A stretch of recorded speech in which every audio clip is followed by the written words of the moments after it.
Hello and welcome to our channel, Vedic Solutions, and I'm your host, Harinama Chintamani.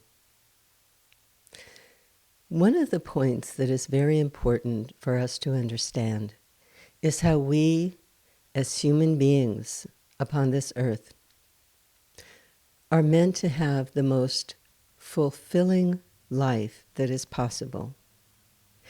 Education in the ancient Vedic culture was about making that a truth for everyone who had that opportunity, which was everyone, except for a very small group who didn't have the mental capacity to actually be educated in this way.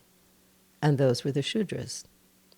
Now we might say, oh, they weren't given a chance. No. It was understood that everyone in society had a place. Everyone had a different ability, a different skill set. Now everyone is expected to know everything about everything. That isn't possible, and nor is it practical, and nor is it efficient, and nor is it helpful. There was a time you could go into a store, you could ask somebody, a smaller store, not giant big box stores, where constantly the employees are changing out. No, people who had knowledge of their craft. They had knowledge of whatever that store was selling, and they could say, yes, let me show you. This will help you. You could call up someone to ask about going somewhere on a plane. You didn't have to figure out all the details yourself. So in society, we need everyone. We need the ones who are more simple, who can serve. Not serve in a way of servile, serve in a way of less than, but because they're good at that, because the psychophysical nature suits. And we appreciate and we respect. That is the foundation of spiritual culture. The ancient Vedic culture was a culture of respect. I respect the way that you serve so nicely. I respect that you have the ability to lead a country. I respect that you have an ability to create in the marketplace such fine products. And there was a time that people took great pride in producing something that would last a long time. There was self-respect. There was respect for God. There was respect for mother and for father and for elders. And from that culture of respect, going out from that foundation created in the home, with the foundation based around an understanding of God, going outward from that place, what a different society, what a different culture. Now, those of us who are older, we remember what it was like to have some remnant of that when we were growing up, how different it was. It was considered that people would go regularly to a place of worship to honor God, to remember God. And even though there might not have been so much real information about who God is and where we come from, at least there was some humility there. One sits in the house dedicated to God and thinks, yes, God has laws. I am subservient to those laws. I am not the law maker. So now we have people who think they are the law makers and they are law breakers. They are breakers of the universal law given by God. So this technology is moving us in a direction of pridefulness. And that pridefulness will destroy us. Because without humility, without understanding our tininess, how will we approach the Lord and ask, my dear Lord, we have this difficulty in the world, that difficulty in my family, this difficulty in my work situation. Please guide. Where does that guidance come from? It doesn't come from the mind. One can be born with a certain set of abilities, But real guidance comes from within the heart.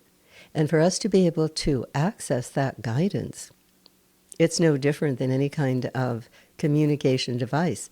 If there's interference from so many different sources, we can't hear. What is that interference? I think I'm this body.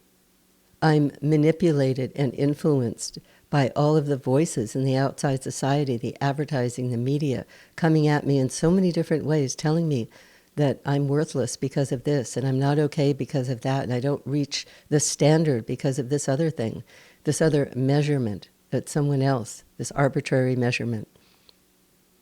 And none of that is true. In the ancient Vedic culture, the foundation is respect. Respect first for myself as a soul, an eternal soul, part and parcel of the Supreme Personality of Godhead, goodness, pure in essence.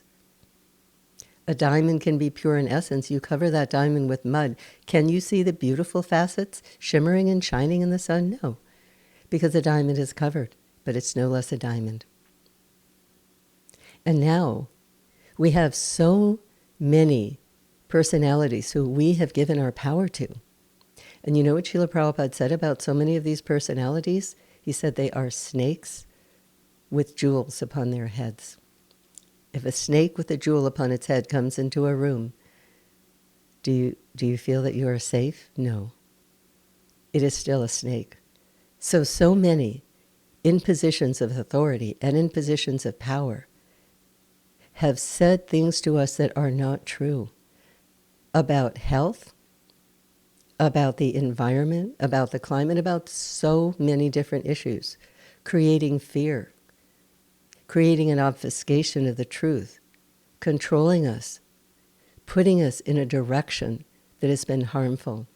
And now it is time for us to wake up and to see who are those who have been like snakes with jewels upon their heads, no matter how many degrees, no matter their position, no matter their white coats.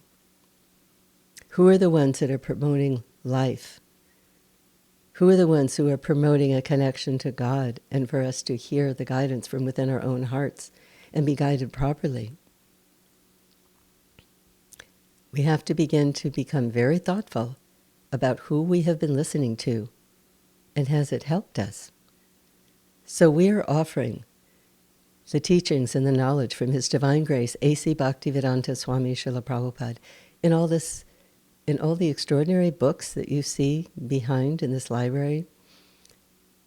These books are available on our website, and in all the hundreds of lectures that Srila Prabhupada gave, also available on our website, purelyprabhupada.com. And this website, Vedic Solutions, is under the umbrella of purelyprabhupada.com. We invite all of you to take advantage of these teachings and to please write us with any questions you have in your own personal lives as to how to begin to apply this ancient Vedic wisdom for your benefit, your family, your community, the society, the nation, and the world. Thank you very much for listening. Hare Krishna.